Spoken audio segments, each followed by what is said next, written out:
Assalamualaikum warahmatullahi wabarakatuh. Kami akan mempresentasikan perancangan sistem informasi penjualan wisata Rembel Asri Kota Semarang. Penulisnya ada Faus Prajenda, saya sendiri Ramadhani Faik, dan Davaria Saputra. Untuk dokumen kontrolnya, Faus Prajenda sebagai project manager, saya sendiri Ramadhani Faik sebagai manajemen pelaksana, yang terakhir Davaria sebagai manajer IT.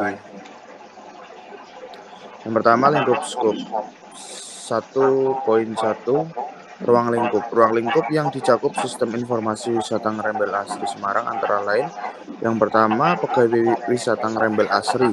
Proyek sistem informasi mempermudah pekerja dalam input data tempat wisata. Yang kedua, pihak wisata Ngerembel Asri. Pihak pengelola wisata akan jarang mendapatkan kesalahan input data pengunjung dari pegawai karena dibuatkannya sistem. 1.2 Tujuan proyek. Sistem ini mengelola di bagian input data pada pengunjung yang akan dikerjakan oleh pegawai yang sudah diberikan pelatihan untuk menjalankan sistem. Selanjutnya untuk jadwal proyeknya, yang pertama kita menganalisa sistem dengan melakukan wawancara kepada pihak yang terkait. Kita mulai pada tanggal 5 September 2022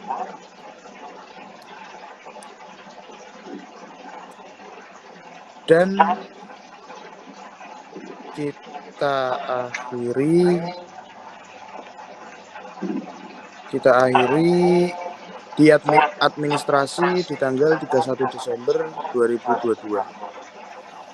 Selanjutnya struktur organisasi proyek dilanjutkan Davaria. Struktur organisasi proyek. Yang pertama ada project manager, di bawahnya ada manajer IT dan manajer pelaksana. Di bawahnya lagi ada IT operating system, bendahara, ketua pelaksana, dan yang paling bawah ada staff. Selanjutnya poin 3.1 peran dan tanggung jawab. Yang pertama project manager, yaitu merencanakan kegiatan-kegiatan dalam proyek, menyelesaikan kendala pekerjaan, penjadwalan, dan penganggaran.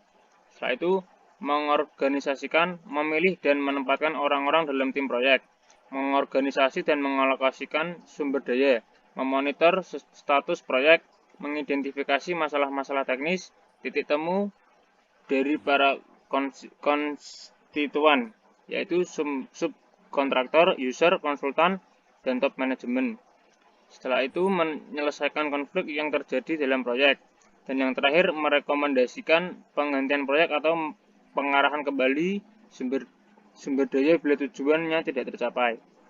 Nah, nomor 2 ada manajer IT. Yang pertama merencanakan sistem strategi implementasi atas kebijakan perusahaan, memastikan semua sistem IT dapat berjalan dengan lancar, memonitor pelaksanaan strategi dan kebijakan agar sesuai dengan kebijakan perusahaan, menyediakan layanan dan pengembangan dalam lingkup IT, melakukan fungsi manajerial dan pengawasan serta controlling dalam membangun sistem, melakukan analisa, bertanggung jawab atas pengembangan dan peningkatan sistem IT, melaksanakan strategi dan kebijakan perusahaan, melakukan analisis terhadap spesifikasi dan efektivitas aplikasi baru. Dan yang nomor 3 ada manajemen pelaksana.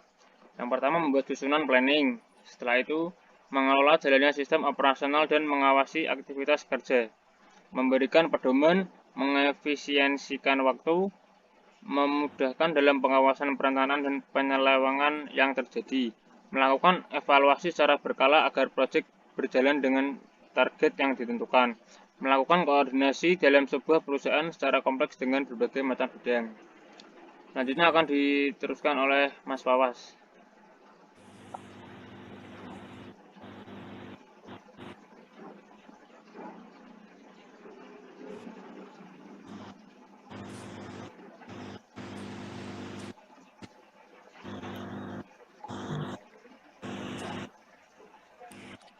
Yang pertama ada manajemen komunikasi.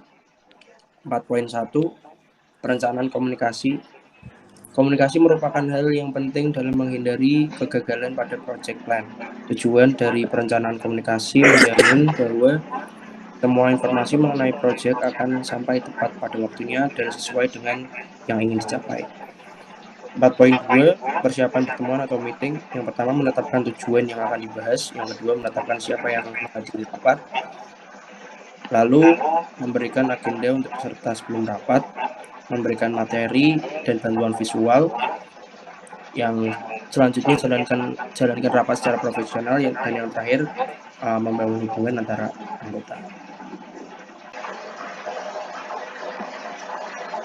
Perencanaan komunikasi. Yang pertama ada perencanaan meeting.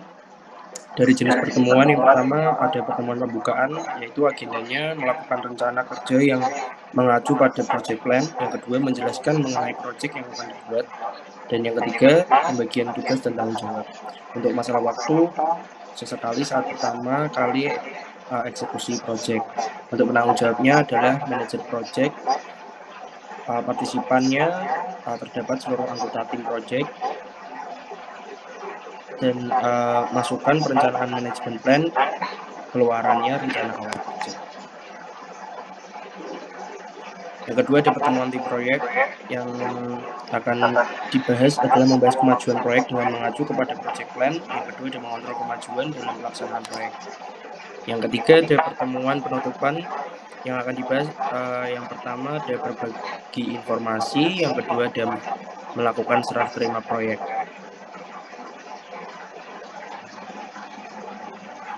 Sekian dari kelompok kami. Bila itu Hidayah. Assalamualaikum warahmatullahi wabarakatuh.